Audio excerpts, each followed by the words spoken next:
Magandang umaga, Davao, Mindanao, Hilaga, Timog, Silangan at Kanluran. Bago tayo magsimula, bigyan mo ako ng pabor na i-like, mag-comment, ibahagi at mag-subscribe sa channel na ito upang mabigyan ka ng kalidad ng nilalaman tulad nito. Ito si Mirasol Sibayan Kaatso. Para sa mga headlines, ulat panahon. Ang habagat ay nakakaapekto sa mga kanlurang bahagi ng Timog Luzon at Mindanao. Lokal na balita. Tumutugon ang lungsod ng Davao sa 340 pamilyang apektado ng sunog sa Magallanes. Jan Estrada at Priscilla Meireles nagpapalaganap ng chismis at ng hiwalayan sa kanilang mga cryptic na social media posts. Masamang panahon ang sinisisi sa pagkaantala ng pag-angkat ng bigas. CSWDO ipinaliwanag ang NDPR Week. National News. Mga membro ng KOGC nagbibigay ng impormasyon tungkol sa kinaroroonan ni Kibuloy. Mga record breakers ng 200 plus meter athletic events na nullify. International News. Mga natutunan mula sa unang araw ng Republican National Convention. Sinabi ng direktor ng CIA na ang leader ng Hamas ay humaharap sa lumalaking presyon mula sa kanyang mga komandante na tapusin na ang digmaan sa Gaza. Entertainment News. Ang kasama ni Jack Black sa Tenacious D ay nahaharap sa backlash dahil sa komento tungkol sa tangkang pagpatay kay Trump. Hindi mo maririnig ang tungkol sa climate change sa Twisters. Narito kung bakit. Sports News. Kylian Mbappe tinamasa ang hindi kapanipaniwalang araw habang ipinakilala siya bilang manlalaro sa Real Madrid. Binabayaran ba ang mga Olympians? Lahat ng kailangan mong malaman tungkol sa premyo ng pera para sa ilan sa Paris Games. Tampok na kwento. Pinakamahusay na lugar sa paglalakbay sa lungsod ng Davao. Kwentong Barbero. Trivia. Ang lungsod na Davao ay kilala bilang Durian Capital ng Pilipinas.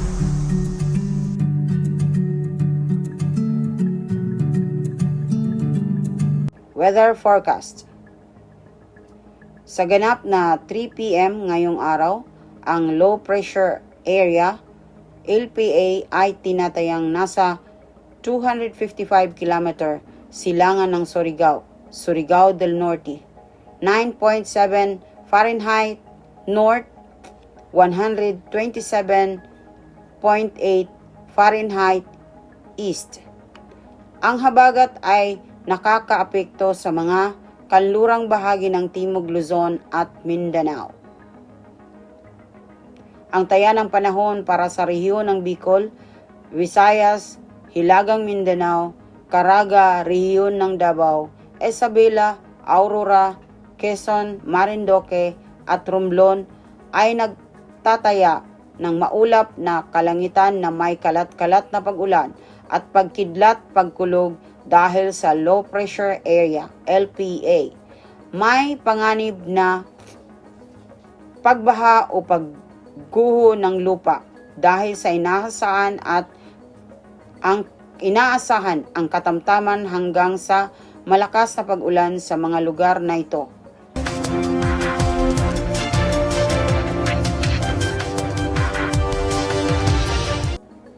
Lokal na balita. Tumugon ang lungsod ng Davao ng 340 kapamilya apektado ng sunog sa Magallanes sa lungsod ng Davao. Isang sunog noong July 13, 2024 ang sumira sa Purok 2, Magallanes, Barangay 2A na nagdulot ng pagkasira ng mga tahanan na ng humigit kumulang 340 kapamilya ayon sa ulat ng City Social Welfare and Development Office CSWDO. Ibinahagi ni Julie Dayaday, pinuno ng CSWDO, ang demograpiko ng mga apektado. 31 kapamilya ang may-ari ng kanilang tahanan, habang ang iba ay mga nangungupahan, boarders o caretakers.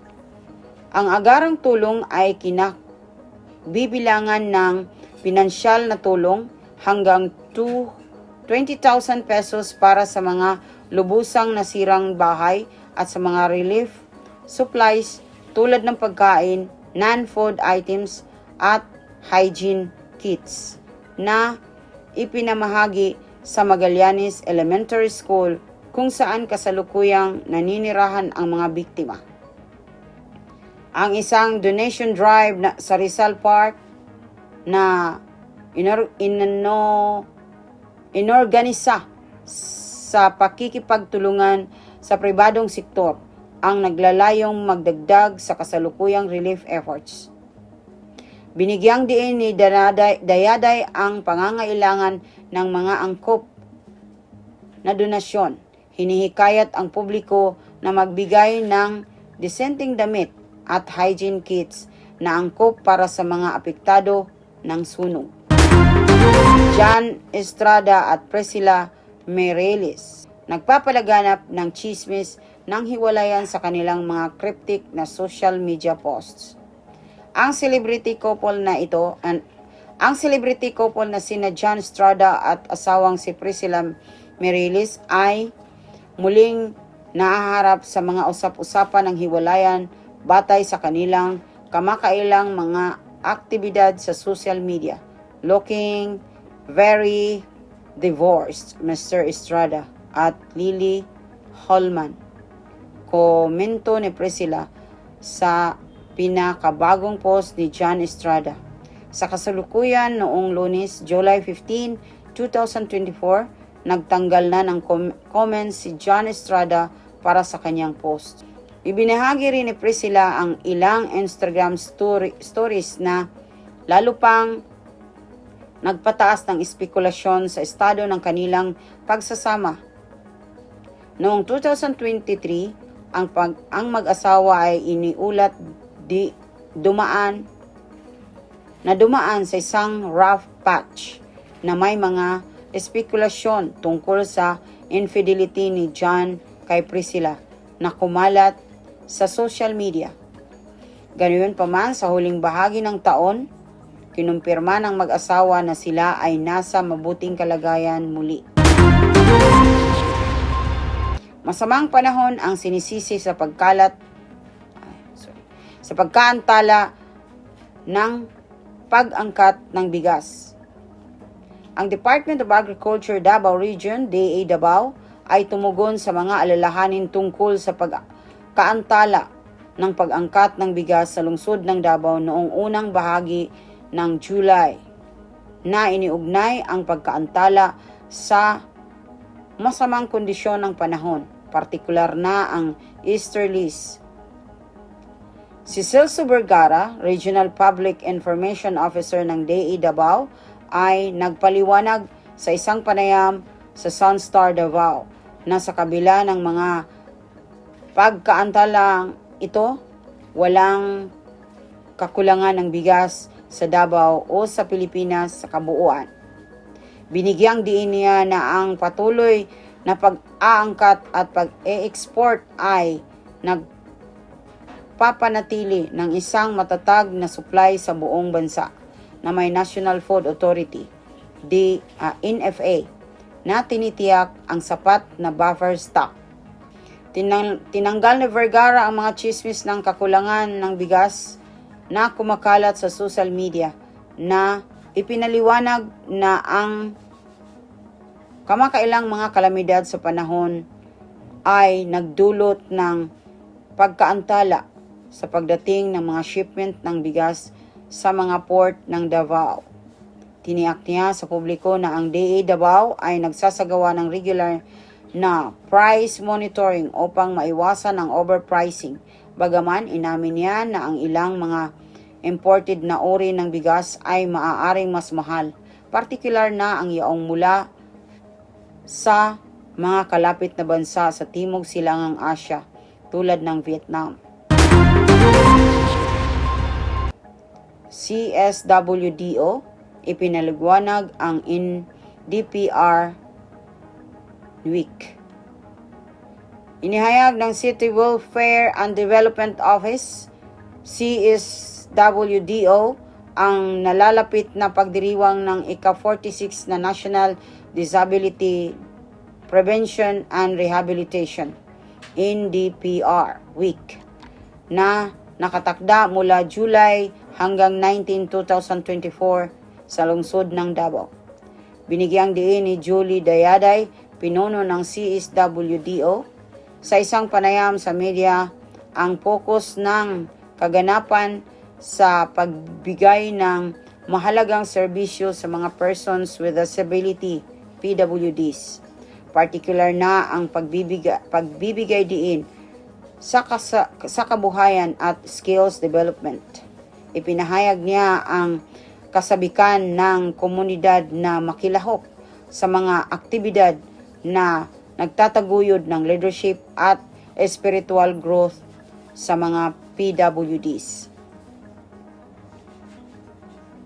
Si Mia F. Kagumay, Citywide Secretary at Agdao President ng Federation of PWDs, ay nagpahayag ng optimismo tungkol sa NDPR celebrations na binibigyang diin ang iba't ibang mga kaganapan na pinlano upang matiyak ang malawakang pakikilahok ng mga PWDs.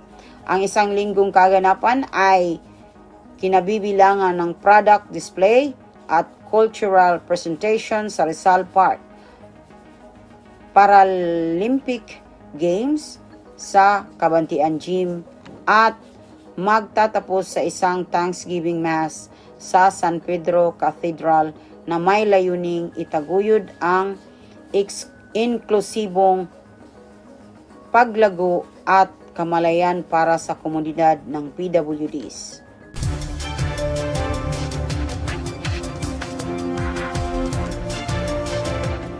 National News.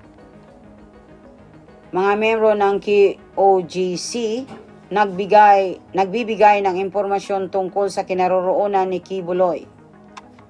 Ang mga kasalukuyan at dating miyembro ng Kingdom of Jesus Christ KOGC ay nagbigay ng impormasyon sa otoridad tungkol sa kinaroroonan ni Pastor Kibuloy matapos siyang idawit ng FBI sa isang sex trafficking case noong 2021.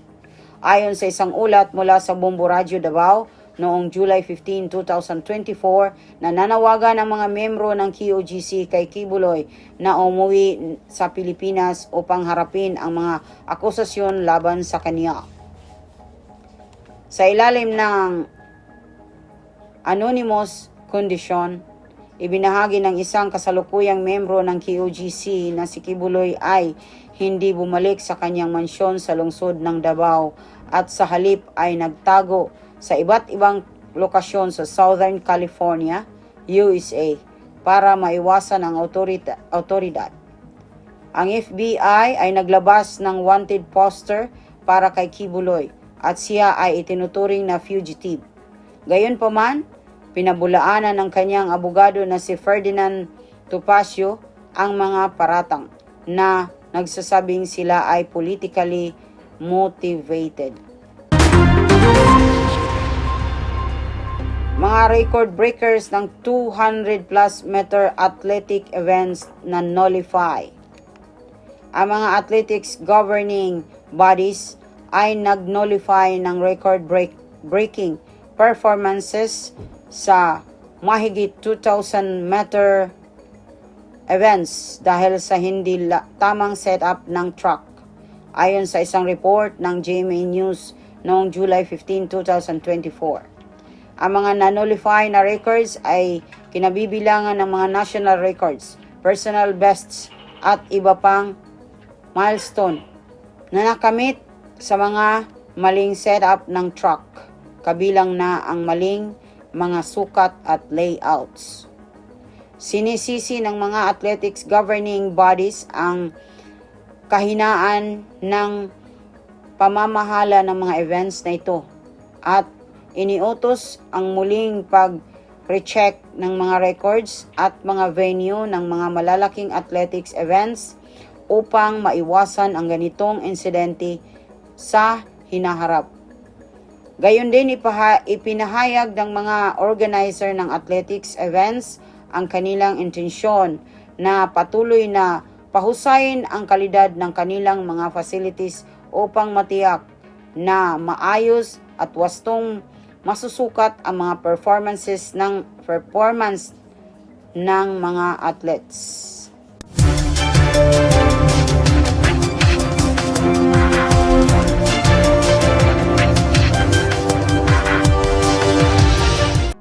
International news. Mga natutunan mula sa unang araw ng Republican National Convention. Ang unang araw ng Republican National Convention, RNC, sa Charlotte, North Carolina ay nagbigay ng maraming mahahalagang insights. Ayon sa ulat ng CNN noong July 15, 2024. Ang tema ng unang araw ng RNC ay Land of Promise, na nagbibigay diin sa pangako ng pang-ekonomiyang paglago, trabaho, at pangako ng mas ligtas na Amerika. Ang RNC ay dinaluhan ng mga pangunahing Republican figures, kabilang na si dating President Donald Trump, na nagbigay ng talumpati kung saan inihayag niya ang kanyang suporta sa mga kandidato ng GOP sa 2024 elections. Kabila ng mga tensyon at protesta sa labas ng convention venue, ipinahayag ng mga organizer ng RNC ang kanilang pasasalamat sa mga law enforcer, agencies at volunteers na tumulong upang maisagawa ng ligtas ang unang araw ng konvensyon. Ang mga talumpati mula sa mga prominenteng Republicans at testimonials mula sa mga ordinaryong Americans ay nagbigay diin sa tema ng Land of Promise at nagpakita ng iba't ibang pananaw sa mga hamon at oportunidad na hinaharap ng Amerika sa ilalim ng administrasyong Republican. Sinabi ng direktor ng CIA ang leader ng Hamas ay humaharap sa lumalaking presyon mula sa kanyang mga komandante na tapusin ang digmaan sa Gaza. Ang direktor ng CIA na si William Burns ay nagpahayag ng isang interview ng New York Times noong July 15, 2024 na ang leader ng Hamas na si Ismail Haniyeh ay humaharap sa lumalaking presyon mula sa kanyang mga komandante upang tapusin ang digmaan ng Gaza. Ayon kay Burns, ang patuloy na pagtaas ng mga casualty at pagsira sa Gaza ay nagdudulot ng mga seryosong hamon sa pamumuno ni Haniyeh na nag-aalala sa kanyang kakayahan na mapanatili ang unity sa loob ng Hamas. Dagdag ni Burns ang diplomatic efforts mula sa iba't ibang bansa, kabilang na ang mga bansa sa Middle East at Europe, ay nagpapalakas ng presyon sa Hamas na tapusin ang digmaan at maghanap ng diplomatic resolution.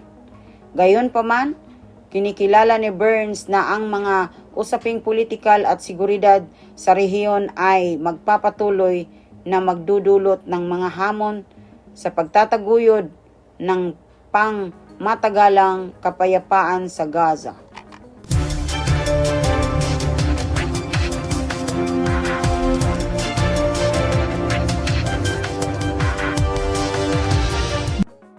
Entertainment news. Ang kasama ni Jack Black sa Tenacious D ay nahaharap sa backlash dahil sa komento tungkol sa tangkang pagpatay kay Trump. Si Kyle Gass, kasama ni Jack Black sa musical comedy duo na Tenacious D, ay nahaharap sa backlash matapos magbigay ng komento tungkol sa tangkang pagpatay kay dating President Donald Trump. Ayon sa ulat ng Variety noong July 15, 2024, nagkomento si Gass sa isang interview na the world would have been better off without Trump. Ang komento ay agad na nakatanggap ng matinding kritisismo mula sa mga taga-suporta ni Trump at mga conservatives na nagpahayag ng kanilang pagkadismaya at galit sa social media. Sa kabila ng backlash, ipinahayag ni Gass sa isang follow-up statement na ang kanyang komento ay out of context at hindi niya intensyon na maghikayat ng karahasan. Hinihiling ni Gass na irespeto ang kanyang pananaw at ipinahayag ang kanyang pasasalamat sa mga tagahanga ng Tenacious D na patuloy na sumusuporta sa kanilang musika at comedy. Hindi mo maririnig ang tungkol sa climate change sa Twisters. Narito kung bakit. Ang sequel ng 1996 blockbuster film ng Twister na pinamagatang Twisters ay nahaharap sa kritisismo dahil sa hindi pagtukoy sa climate change.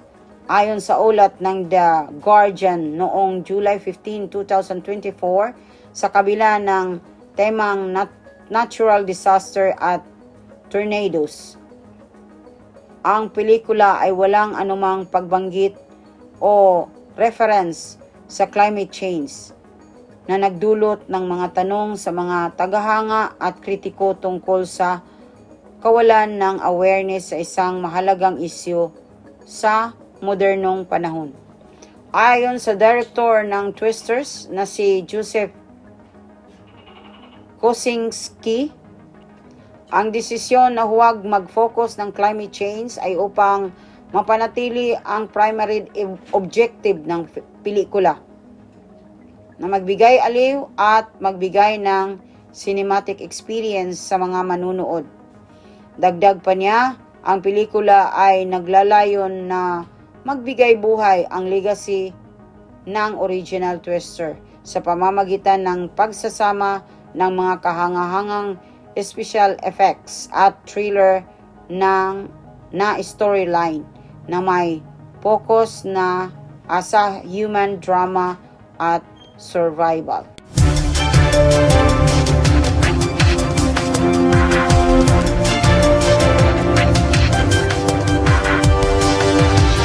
Balitang pangkalakasan. Kylian Mbappe tinamasa ang hindi kapanipaniwalang araw habang ipinakilala siyang isang manlalaro ng Real Madrid. Ang French football superstar na si Kylian Mbappe ay tinatamasa ang isang hindi kapanipaniwalang araw habang siya ay opisyal na ipinakilala bilang bagong manlalaro ng Real Madrid. Ayon sa ulat ng ESPN noong July 15, 2024, ang transfer ni Mbappe mula sa Paris Saint-Germain, PSG, patungong Real Madrid, isa sa pinakamalaking sports stories ng taon at ang opisyal na unveiling ceremony sa Santiago Bernabeu Stadium ay dinaluhan ng libu-libong tagahanga. Ipinahayag ni Mbappe ang kanyang excitement at pasasalamat sa Real Madrid na tinawag niyang Dream Club at nagbigay ng pangako na magbibigay ng kanyang best efforts upang makatulong sa team na makamit ang kanilang mga goals. Ang kanyang transfer ay tinuturing na malaking boast sa Real Madrid squad na umaasang makabalik sa kanilang dating glory sa European at domestic competitions. Binabayaran ba ang mga Olympians? Lahat ng kailangan mong malaman tungkol sa premyo ng pera para sa ilan sa Paris Games. Ang tanong kung binabayaran ba ang mga Olympians ay muling lumitaw habang papalapit ang 2024 Paris Games. Ayon sa ulat ng BBC Sports noong July 15, 2024. Habang ang mga Olympians ay hindi tumatanggap ng direktang sweldo para sa kanilang partisipasyon sa Olympic Games, marami sa kanila ang nagkaroon ng premyo ng pera, sponsorship deals, at endorsements base sa kanilang performance at achievements. Sa mga National Olympic Committees, NOCs, ng iba't ibang bansa ay nag-aalok ng premyo ng pera para sa mga medal winners bilang insentibo at pagkilala sa kanilang pagsisikap at tagumpay. Ang premyo ng pera ay nag-iiba-iba sa bawat bansa, na may ilang bansa na nagbibigay ng malaking halaga para sa mga gold medalists. Bukod sa premyo ng pera, ang mga successful Olympians ay kadalasang nagiging popular na endorsers at ambassadors para sa mga brands at companies na nagbibigay ng dagdag na kita at opportunities para sa kanila.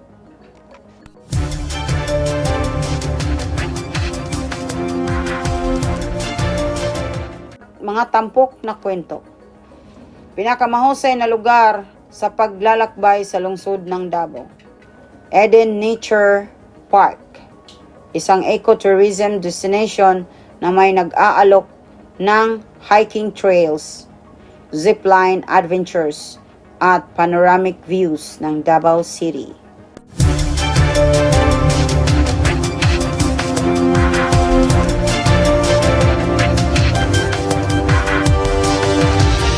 Pinakamahusay na lugar sa paglalakbay sa Estados Unidos. New York City, kilala bilang The Big Apple.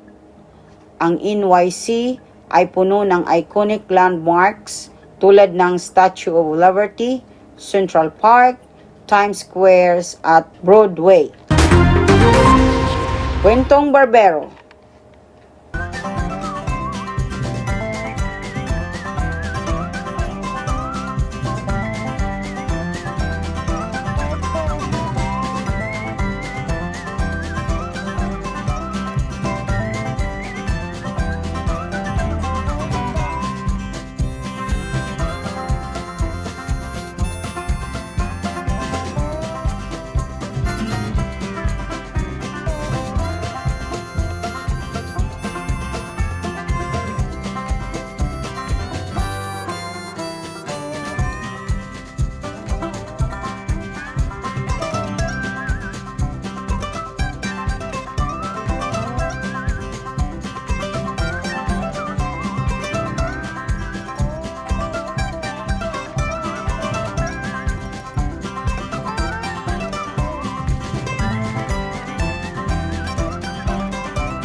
Trivia.